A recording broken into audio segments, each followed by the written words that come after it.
이제 하반기 첫 번째 주일은 감사로 시작합니다. 그런 농사보다 상공이 발달한 이 시대에 수학에 대한 감사가 가슴에 와닿지 않는 것 같습니다. 이 부정적인 생각 자체가 은혜를 잊고 살아가는 우리 마음을 대변하는 것 같습니다. 마음이 벌써 감사에서 멀어지고 있는 이 시대, 오직 자기 위주로 살아가는 이 시대에 보리와 밀을 추수했다고 해서 감사해야 한다. 이것은 농경시대 구습이지 하는 분도 있습니다. 우리는 무슨 일이든지 만나면은 나와 직접 연관이 안 되면은 별로 관심을 안 두지요. 옆집에 불이 나도, 윗동네에 홍수가 나도, 외국에서 지진과 전쟁으로 수많은 사상자와 피해가 나도 나와 상관이 없습니다.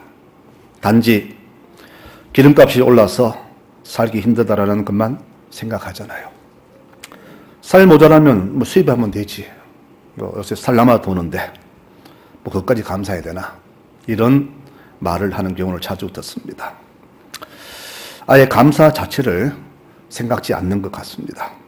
그 결과 감사가 사라진 이 시대에는 모든 것이 풍성해 보이는데 실제 내 삶은 그리 풍성치가 않음을 몸소 겪습니다. 그러니 죽으라고 일을 해도 내 손은 늘 모래를 잡은 것 같습니다. 항상 펴보면 빈손입니다. 학계 선지자는 바로 이런 교인들을 향해서 이런 경고를 주었습니다.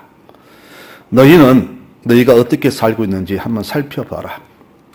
많이 뿌려도 수확이 적을 것이며 많이 먹어도 배부르지 않을 것이며 입어도 따뜻하지 않고 죽도록 일을 해도 그 주머니에는 구멍 난 것처럼 늘 빈 주머니 될 것이다. 2500년 전에 선포된 이 말씀이 어쩌면 이 시대에 그렇게 맞아떨는지 모르겠습니다. 우리가 아무리 애쓰고 수고해도 우리가 바르게 살지 않으면, 감사를 잊고 살면 우리 인생은 헛되다는 것을 말씀하는 대목입니다. 여러분, 우리는 믿음을 가진 사람들입니다. 그런데 이 믿음은 실체가 없잖아요. 노동을 하면은 흘리는 땀으로써 수고했구나 보여줄 수 있는데 믿음은 실체가 없어요. 보여줄 수가 없습니다. 그 무엇을 가지고 믿음이 있다 이렇게 보여주고 놀할 수 있나요? 예수님은, 말씀이신 예수님은 육을 입고 오셔가지고 실체를 보여주셨는데 우리는 이 보여주는 믿음의 실체를 어떻게 나타낼 수 있습니까? 야고보서 2장 18절에 말합니다. 너는 믿음이 좋구나. 나는 행동이 있다. 그러니 행동 없는 너의 믿음을 내게 보여주라. 나는 행동으로 내 믿음을 너에게 보여주겠다. 이 말씀은요, 교회 단장하면서도 믿음으로 살지 않는 교인들이 주는 그런 참 부끄러운 그런 경고가 되는 말씀입니다. 내 믿음이 겉으로 드러나지 않는 것은 무엇입니까? 내가 신앙생활을 제대로 하지 않는다는 증거가 됩니다. 즉, 내가 하고 있는 이 믿음의 생활이 바른 길이 아니라는 것이죠. 제대로 살지 않는다는 그 말입니다. 그러면은 나의 믿음을 어떻게 내가 보여줘야 될까요? 바로 가장 확실한 표시는 한 가지입니다. 바로 감사하는 마음입니다. 여러분, 믿지 않는 사람과 믿는 사람의 가장 큰 차이를 보니까 많겠지만은 이 마음이 다르더라고요. 우리 성도들은 고난과 환난 속에서도 감사하는데 불신자들은 불평하잖아요. 이것을 보더라도 믿음은 어떻게 보여줄까요? 바로 우리의 감사로 믿음을 나타낼 수 있다. 그렇게 말씀에 서두를 논합니다. 어떤 사람은 자기 업적을 놓고 이렇게 말하죠. 이 모든 것 다 내 힘으로 이루었다라고 말을 합니다. 성경에도 어리석은 부자가 그렇게 말했죠. 내가 곡식을 쌓아둘 곳이 없다. 그러니 내 창고를 헐고 더 크게 지어서 내 모든 곡식과 물건을 거기 쌓아두겠다. 내가 내 영혼에게 이르되 내 영혼아 재산이 많으니 평안히 먹고 쉬고 인생을 즐기자. 이런 대목이 있습니다. 여기서 내가라는 단어가 무려 5번이나 나옵니다. 이 말인즉슨 모든 결론은 오직 내 힘으로 되었다. 그런 말이 되겠죠. 내 힘으로 했으니까 내게 감사하지 누구에 감사할 이유가 전혀 없는 겁니다. 그러니 하나님께 감사가 나올 수가 없겠죠. 물론 그 생애를 돌아보면은 자기의 힘든 노력도 있었겠지만은 그 면면을 자세히 살펴보면은 나의 노력만 아니었다는 것을 우리가 알 수 있잖아요. 내가 지금까지 되기까지 많은 사람들의 도움이 있었잖아요. 알게 모르게, 드러나게 안 드러나게 많은 분들, 많은 사회적 인프라가 나를 도와주었고 주위 사람들이 도와주었고 보지 않는 힘들이 나를 도와주었는데 이 부자는 오직 내 힘으로 이루었다. 그러니 감사가 나올 수가 없죠. 그러면 그 성경에 그 부자의 결론은 어땠나요? 그날 밤 하나님이 생명을 데려가셨습니다. 주님의 주신 말씀이 더 무섭습니다. 그 남은 재산 누가 다 가져가겠느냐? 여러분, 우리가 감사를 잊고 살 때 이런 부끄러운 결말이 온다는 것을 우리는 잊지 말아야 합니다. 농사도 안 짓는데 무슨 감사의 휴일이냐? 여러분, 그렇지 않죠. 하지만 나는 안 짓지만 나 대신 누군가가 나 먹을 것을 짓기 때문에 우리가 그 수확물로 살아가잖아요. 요즘 살이 많다고 우리가 난리칩니다. 우리가 자세히 알 것은 우리나라 농부들이 1년 내내 뼈 빠지게 농사 지어도 우리 국민이 석 달 먹으면 우리 지은 것은 다 사라집니다. 식량이 모자란단 말입니다. 그 나머지는 어떻게 해요? 수입해 와야죠. 70%는 옥수수, 밀, 그 외의 것들 외국 수입해야 됩니다. 그럼 그 옥수수, 밀 같은 건 누가 짓습니까? 누군가 짓죠. 지으니까 우리가 사와서 먹이니까 굶지 않지요. 그러므로 나는 농사 안 짓는데 무슨 감사냐? 이런 말들은 절대 입 밖에 내어서는 안 될 겁니다. 우리는 이와 같이 모든 부분에서 감사라는 단어와 감사 마음을 잊어서는 절대 안 될 것입니다.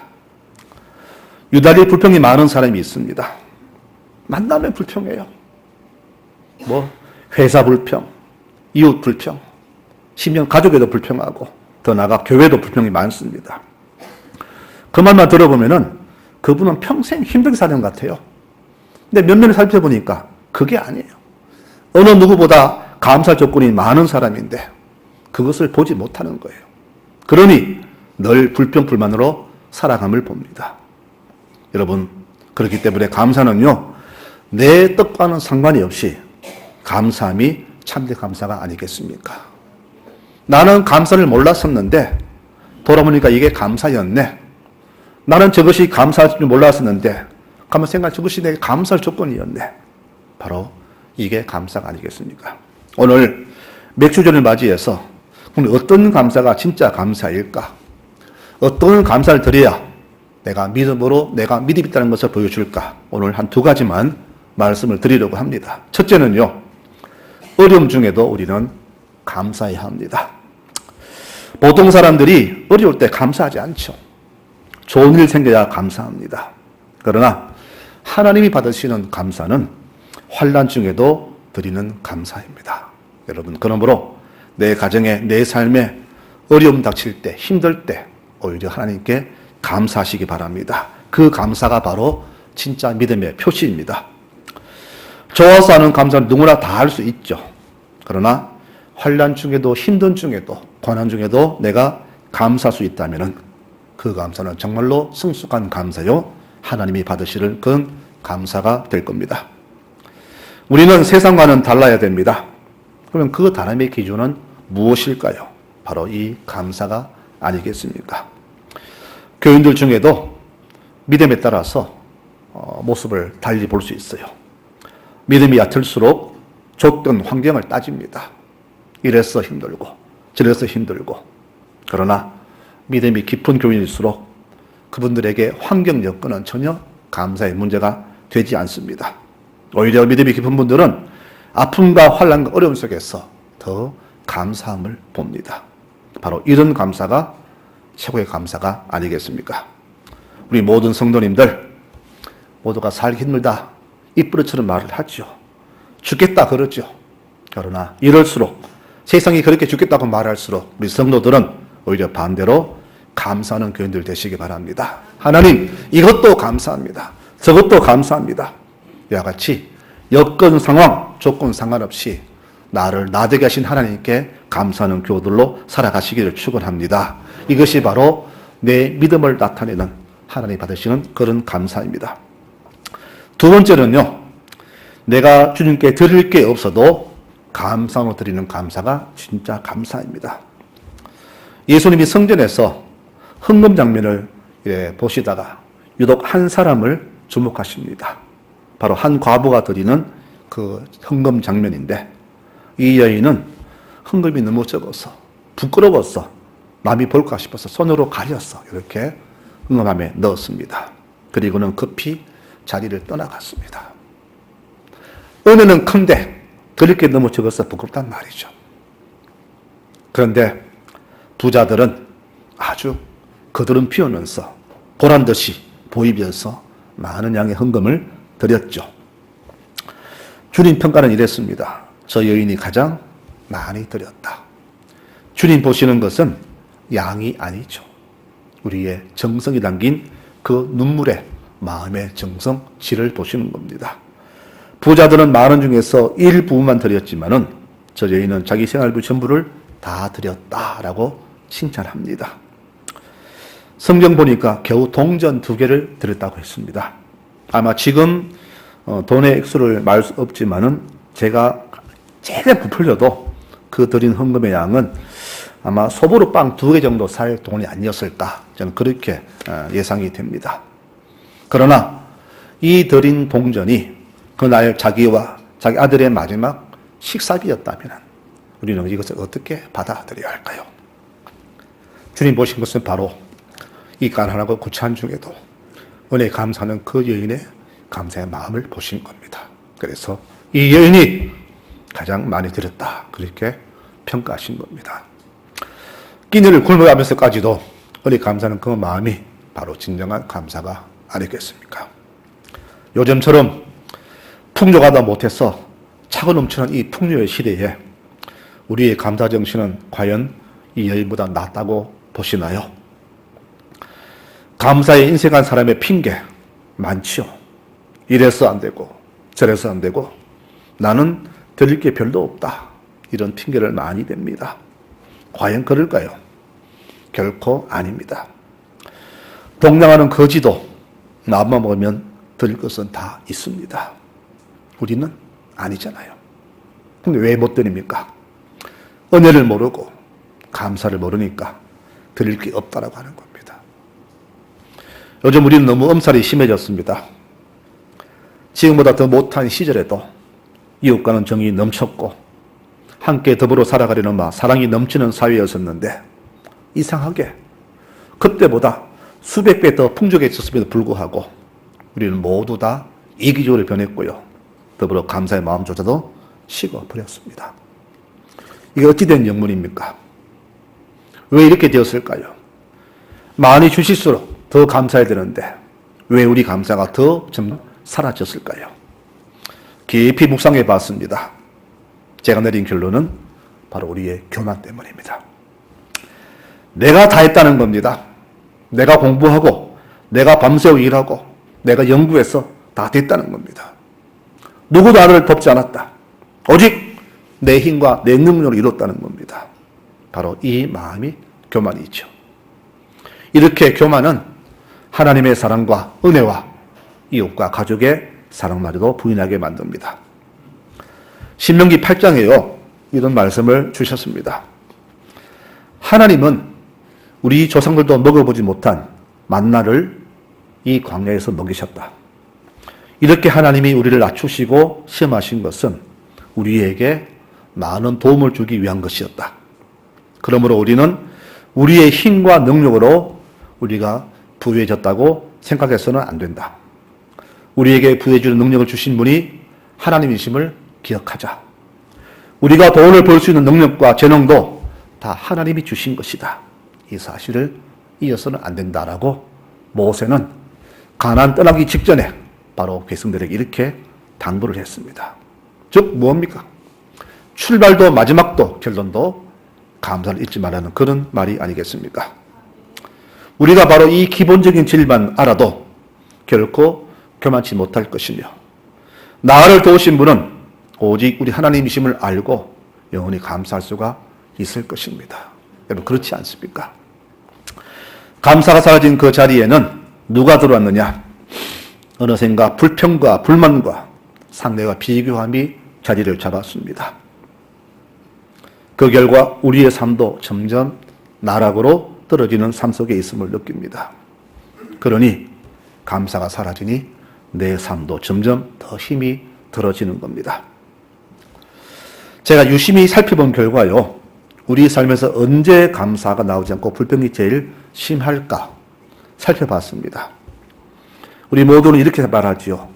고난의 때에 그렇게 불평 많다 생각하죠. 절대 아닙니다.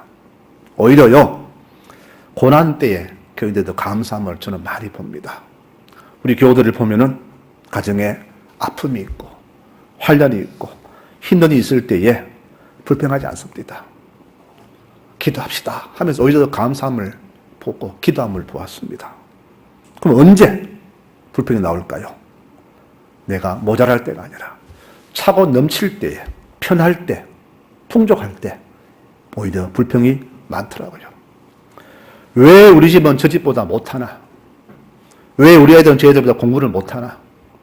왜 우리 집은 남들보다 이렇게 안 되나? 하면서 비교를 하더라고요. 이 비교만 없어도 감사할 건데 자꾸 비교하더라고요. 비교하니까 나는 항상 불안해. 항상 나는 부족해. 나는 불행해. 그러니 감사 모르고 자신은 평생을 불행한 자로 살아가게 되는 겁니다. 여러분, 분명히 제가 부탁드립니다. 풍족할 때에, 일이 잘 될 때에, 넉넉할 때에 더 감사하시기 바랍니다. 여러분, 모자라서 감사가 아닙니다. 넘치니까 오히려 더 감사가 사라집니다. 광야에서 이들이 살 때 식량이 다 떨어졌습니다. 하늘에서 만나가 내렸죠. 얼마나 감동했나요? 하나님이 우리를 살리시는구나. 그런데 어느 순간부터 불평이 나왔습니다. 이제 만나도 지겹다.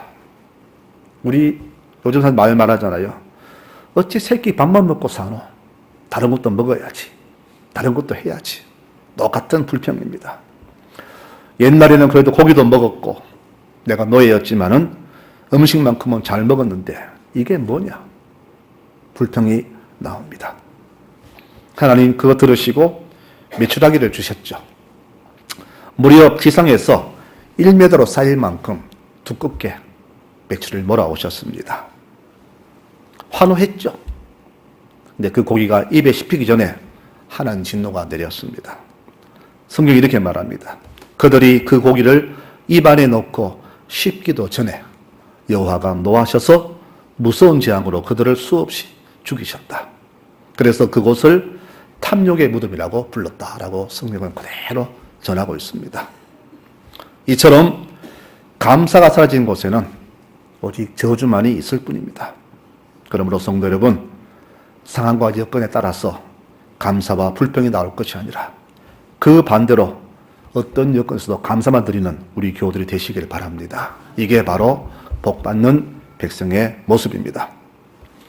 저는 그 말씀을 보면서 정말 두려운 것이 지금 우리에게 사라진 이 감사의 마음이 언제쯤 다시 회복될까? 저는 굉장히 좋아하시며 기다리고 있습니다. 무엇보다 사라진 감사가 빨리 회복되어야만이 우리가 살 수 있다는 것을 오늘 이 말씀 속에서 보게 되거든요.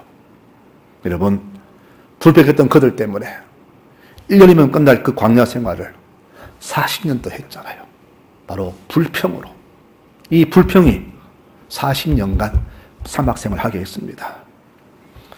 앞으로 우리는 살아가기 힘든 시대를 더 살아가야 합니다.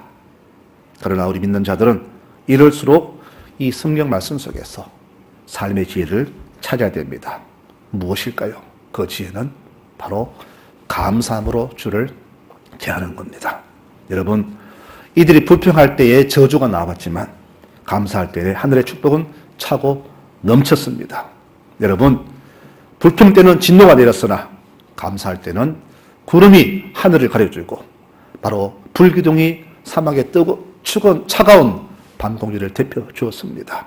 그러므로 우리가 앞으로 더 잘 살기 위해서는, 살아가기 위해서는 이 감사가 바로 회복이 되어야 합니다. 이것이 회복 안 되면은요, 어쩌면 우리는 이들이 받았던 그 저주보다 더 큰 저주받지 않을까. 저는 그것이 매우 두려운 겁니다. 그래서 저는 말씀합니다. 여러분, 상황 보지 마시고, 여건 보지 마시고, 무조건 감사하시기 바랍니다. 뭐 감사할 게 있냐? 라고 누가 편지를 주더라도 관심 두지 마세요. 내가 감사하다는데 누가 뭐라 합니까? 내가 고맙다는데 누가 뭐라 합니까? 내가 즐겁다는데 누가 감히 그의 제동을 겁니까? 말씀을 맺겠습니다. 마지막 말씀은 한 예화입니다. 어느 고승에게 3명의 신도가 찾아왔습니다. 스승님, 저희는 불교를 믿으면은 인생의 고통을 해결할 수 있다고 믿고 오랫동안 믿었는데 이상하게 행복은커녕 고통은 사라지지 않았습니다. 이게 어찌된 일입니까? 라고 묻죠. 고승이 묻습니다. 차례대로. 그러면 당신들은 왜 내가 열심히 사는지 이유를 말하라 그랬더니 첫 번째 말하기를 저는 죽지 못해서 삽니다. 두 번째는요, 저는 노후에 편히 살려고 지금 죽으라고 일하며 삽니다. 세 번째 사람은 저는 제 가족 때문에 열심히 삽니다. 제가 죽으면 우리 가족은 누가 먹여 살립니까? 그러니 열심히 남남까지 않고 살 수밖에요. 이렇게 세 사람이 대답합니다. 이때 고승이 웃으면서 말하죠. 여러분이 행복은커녕 불행할 수밖에 없는 이유를 내가 찾았습니다. 죽음의 두려움과 늙어가는 것의 두려움, 또 누군가 때문에 어쩔 수 없이 일을 해야 하는 까닭이 바로 여러분들의 불행을 만든 것입니다. 왜 인생을 그렇게 살아갑니까? 이상이나 신앙에 대한 조금도 없네요. 그러니 여러분의 삶이 고통스러울 수밖에요. 아니 스승님, 이상과 신에게 반력을 줍니까? 행복하려면 무엇보다 돈과 건강이 있어야죠. 명예도 필요하죠.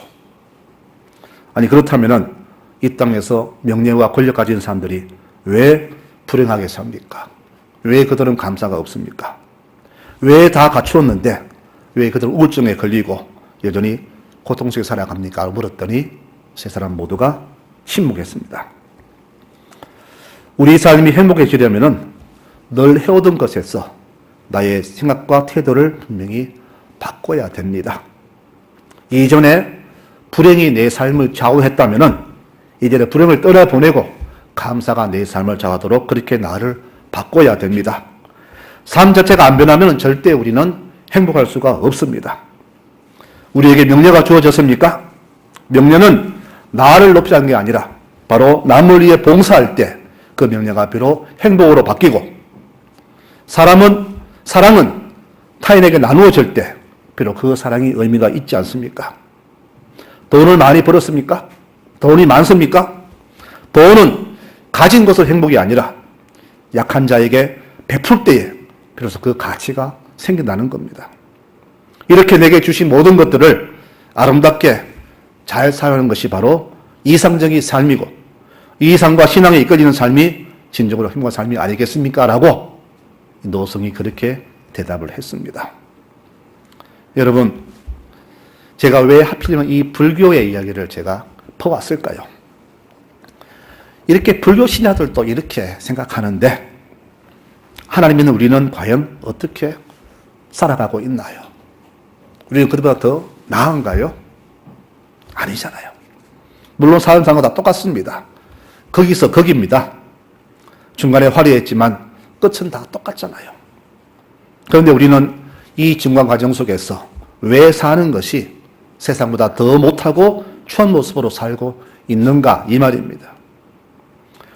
종교를 조사하니까 기독교가 제일 꼴찌입니다. 신뢰도 꼴찌입니다. 왜 그럴까요? 우리 교우들이 그렇게 살기 때문에 기독교가 신뢰도 꼴찌 되는 겁니다.